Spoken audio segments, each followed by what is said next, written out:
Bismillahirrahmanirrahim. Assalamualaikum warahmatullahi wabarakatuh.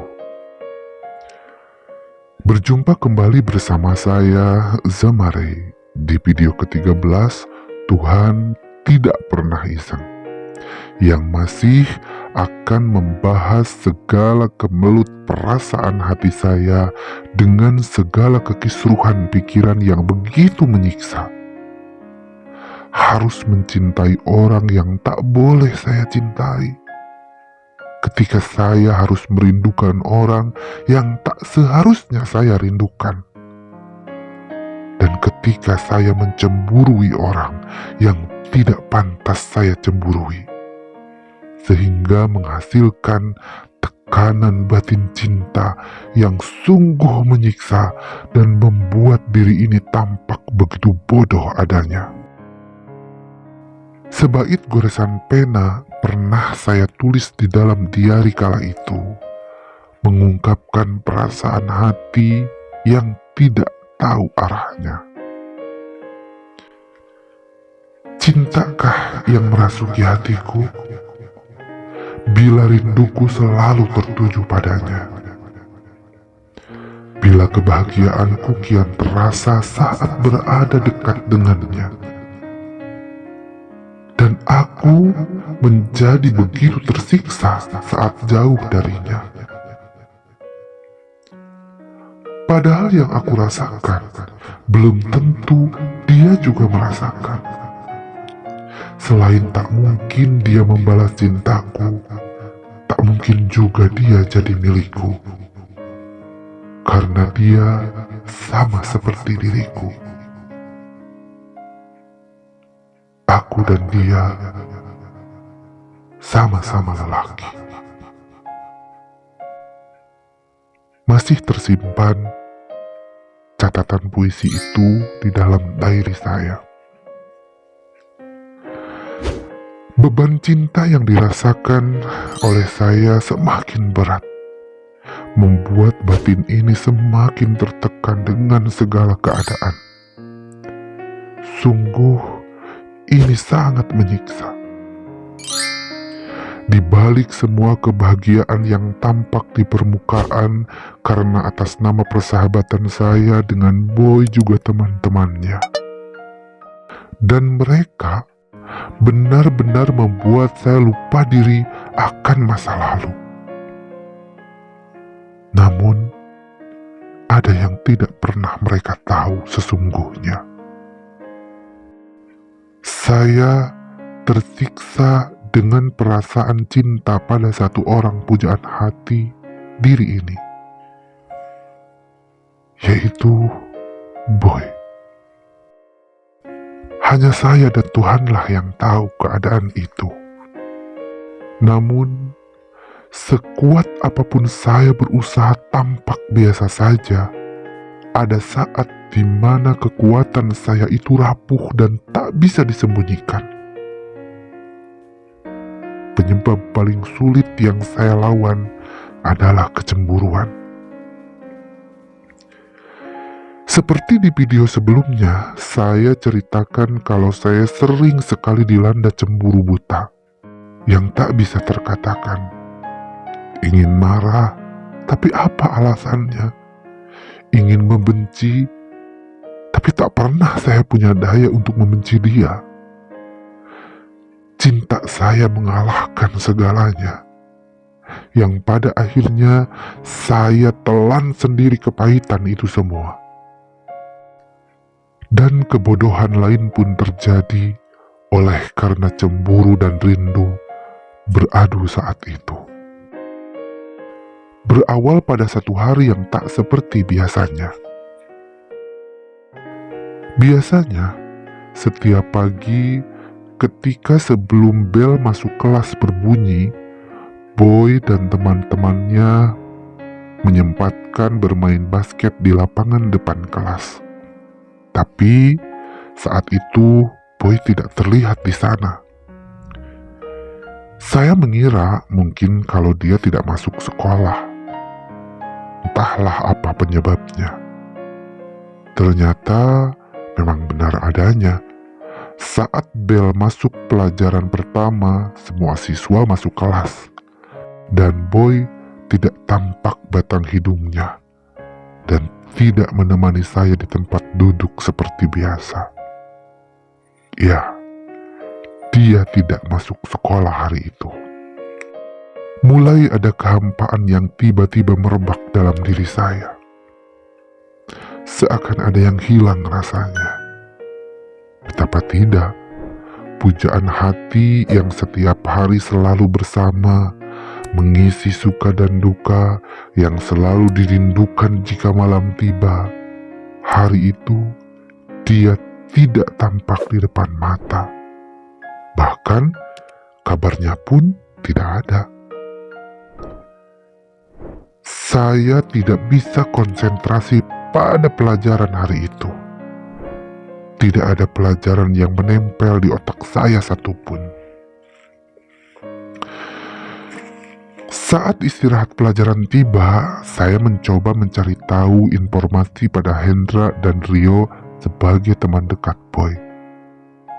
Tapi ternyata mereka juga tidak tahu penyebab Boy tidak masuk sekolah. Saya benar-benar merasa sedih sekali. Hari itu terasa menjadi hari yang paling suram buat saya. Ketika saya merasakan kegelisahan sendirian karena teman Boy sedang asik dengan permainan mereka di tempat lain, saya jadi bulan-bulanan ejekan kembali teman-teman yang masih iseng kepada saya. Ketika saya duduk di lorong sekolah, ada teman sekelas yang mulai mencibir. "Karunya si Ray, kabogohna teu asup sakola," katanya sambil tertawa seakan mengejek. Dan kontan, teman-teman yang lain yang ada di situ ikut terbahak-bahak.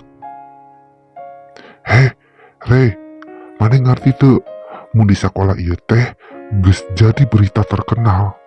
Maneh jeung si Boy teh pasangan homo," celoteh teman laki-laki saya yang lain dengan nada yang sinis, yang kembali disambut tawa renyah oleh teman-teman yang lainnya.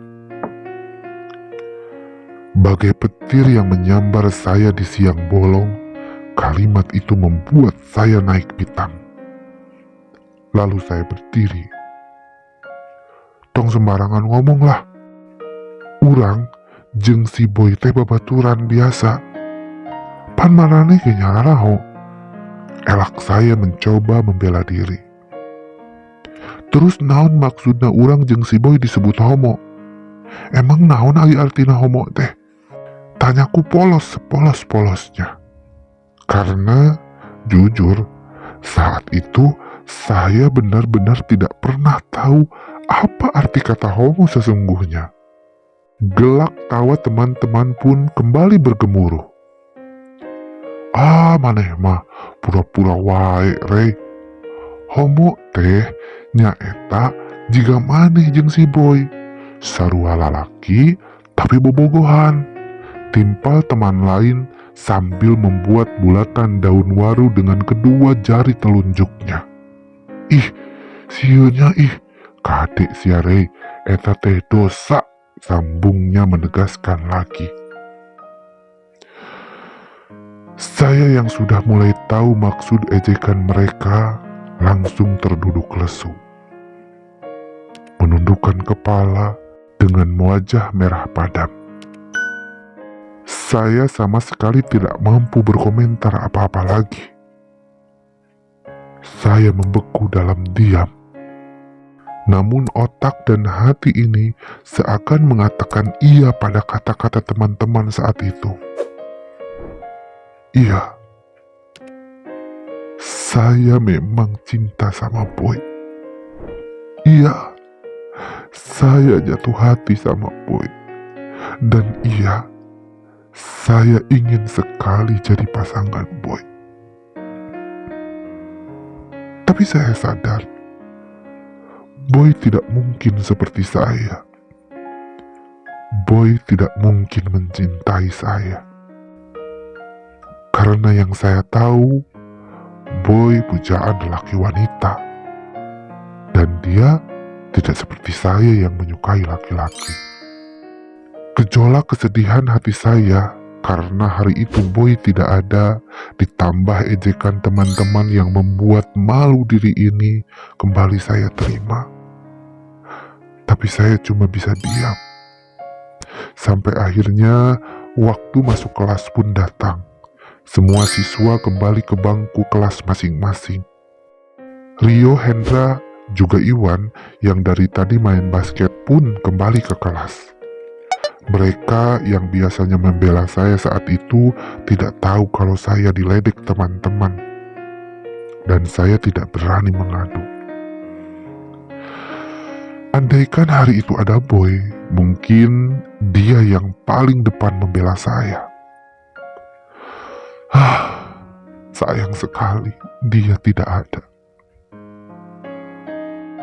Ketika saya tenggelam dalam keterpurukan, tiba-tiba ada guru yang masuk kelas dengan membawa berita kalau pelajaran hari itu diakhiri karena guru-guru ada rapat untuk membahas EBTANAS atau evaluasi belajar tahap akhir nasional. Kalau saat ini mungkin disebutnya UAS atau ujian akhir semester ataupun UN, ujian nasional. Semua siswa merasa senang sekali dan masing-masing segera membereskan buku lalu berhamburan keluar kelas untuk pulang. Saya pun bergegas meluncur pulang tanpa melihat kemana-mana lagi. Saya sengaja menghindari kejadian yang mungkin akan bertambah rumit, apalagi saat pulang sekolah sendirian, takut kalau jadi bahan ejekan lagi. Langkah kaki diayunkan dengan cepat, diiringi 1000 tanda tanya yang begitu memenuhi kepala. Kemana Boy? Kenapa dia tidak masuk sekolah? Ada apa gerangan? Dan berbagai pertanyaan juga prasangka lain terus memburu dan menghujani isi otak ini. Dan saya tidak mampu menjawabnya. Ketika sampai di rumah, saya langsung masuk ke kamar. Saya rebahkan tubuh ini setelah melempar sepatu dan tas yang entah kemana, saya tidak peduli. Hanya satu di benak ini, siapa lagi kalau bukan Boy? Sambil menatap langit-langit rumah yang mulai keropos karena sering kena hujan dan bekas bocoran air, kembali pikiran saya melayang kemana-mana. Hati semakin tak karuan, bingung, gelisah, bercampur baur dengan rasa kangen sama Boy yang makin menjadi. Sumpah, hari itu kegelisahan hati yang begitu menyiksa dan pada puncaknya saya tak mampu bertahan. Entah ide dari mana yang tiba-tiba muncul di pikiran saya. Iya, saya harus ke rumah Boy sekarang juga. Itulah isi pikiran saya saat itu. Saya harus tahu dengan mata kepala sendiri dan harus mencari tahu kabar tentang dia yang sesungguhnya. Kenapa hari ini dia tidak masuk sekolah? Lalu, tanpa pikir panjang, masih dengan pakaian seragam yang tak sempat saya ganti dan hanya beralaskan sendal jepit, saya berjalan menuju rumah Boy yang jelas sangatlah jauh jaraknya jika dipikirkan dengan nalar yang bersih. Mungkin kalau saya tidak salah, jaraknya sekitar 7 atau 8 kilo. Dan saya menempuhnya dengan jalan kaki di terik matahari. Saat itu kendaraan tidak seperti sekarang yang begitu penuh sesak, macet dan sangat penuh dengan polusi. Kala itu Pepohonan masih rindang dan asri di pinggir jalan, dan mobil tidak begitu banyak. Dan jalan-jalan pun masih beralaskan aspal sebagian atau kadangkala masih berkerikil. Namun, tetap saja, kalau hari ini saya sedang bercerita, saya ingat kejadian itu. Sungguh saya gila. Sangat gila. Saya harus menempuh jarak yang begitu jauh oleh karena saya kangen pada laki-laki. Sampai tak lagi saya pikirkan jarak sejauh itu, tetap saya tempuh. Satu yang saya mau tahu, ada apa sama Boy? Dengan penuh keyakinan hati, saya terus menembus jalanan kota Bandung. Terik matahari yang membakar tidak menghentikan niat saya. Keringat deras mengucur dari tubuh membasahi seragam saya tidak peduli. Dan akhirnya, hampir 1 atau 2 jam saya berjalan, sampailah saya di depan rumah Boy. Tapi, begitu saya melihat rumah itu, keberanian saya mulai ciut. Kepenasaran saya mulai sedikit berkurang. Bahkan saya sadar, ngapain saya kesini? Ya Tuhan, apa yang harus saya lakukan? Gila, memang saat itu saya sangat gila. Dari rumah yang begitu menggebu ingin tahu keberadaan Boy, pas sudah sampai di depan rumahnya, malah saya jadi bingung sendiri. Dan akhirnya saya pun mundur, lalu menyendiri di seberang jalan rumah gedung istananya Boy. Saya duduk di trotoar jalan di balik pohon, seakan menyembunyikan diri, tapi sambil mengawasi keadaan sekitar rumah Boy. Sangat berharap sekali dalam hati ini, siapa tahu tiba-tiba ada Boy yang keluar rumah, atau Bibi, atau siapa saja yang bisa saya tanya. Namun sayang, setelah beberapa lama saya menunggu, tak seorang pun muncul dari rumah megah itu. Suasana rumahnya begitu lengang dan sepi. Sepertinya memang tidak ada seorang pun di dalamnya. Jam di tangan sudah menunjukkan pukul 4 sore. Saya masih tetap mematung di bawah pohon besar. Rumah pun tetap sepi. Bahkan mobil dan motor Boy yang biasa nongkrong di tempat parkir pun tidak terlihat. Dalam hati bertanya-tanya, apakah mungkin Boy sekeluarga sedang liburan keluar kota? Tapi hari ini bukan hari liburan sekolah. Atau mungkin keluar negeri. Ataukah sakit? Entah apa yang terjadi. Saya terus bergumul dalam berbagai pertanyaan saat itu. Waktu terus berjalan, jam menunjukkan pukul 5 sore. Dan saya masih tetap berada di tempat itu, tidak tahu apa yang harus saya lakukan. Putus asa mulai menghampiri, seiring kesadaran bahwa saya kok keterlaluan harus begini. Kenapa saya harus menyiksa diri demi sesuatu yang tidak saya ketahui? Demi Boy, saya benar-benar gila. Memutuskan untuk melangkah pulang sudah ada dalam benak, tapi selalu patah oleh kerinduan, kepenasaran, dan keingintahuan kepada Boy yang sudah membuat saya cinta mati saat itu. Lalu, saya duduk lagi di pinggir jalan. Baju seragam yang mulai lusuh, wajah yang berantakan, tak saya hiraukan. Saya hanya menanti kepastian. Niat niat mengetuk pintu dari awal terus membujuk hati saya. Tapi keberanian ini tak sedikit pun memberi. Akhirnya saya dilema bimbang tiada ujung.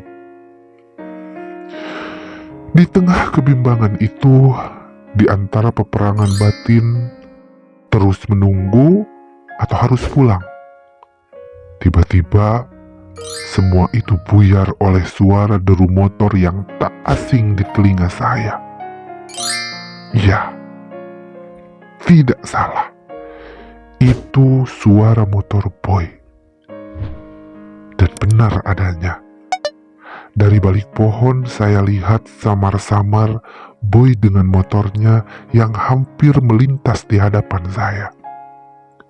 Dan dengan gembiranya sambil langsung bangun dari duduk dan hampir berteriak memanggil Boy. Namun, teriakan saya urungkan. Wajah bahagia berubah jadi muram.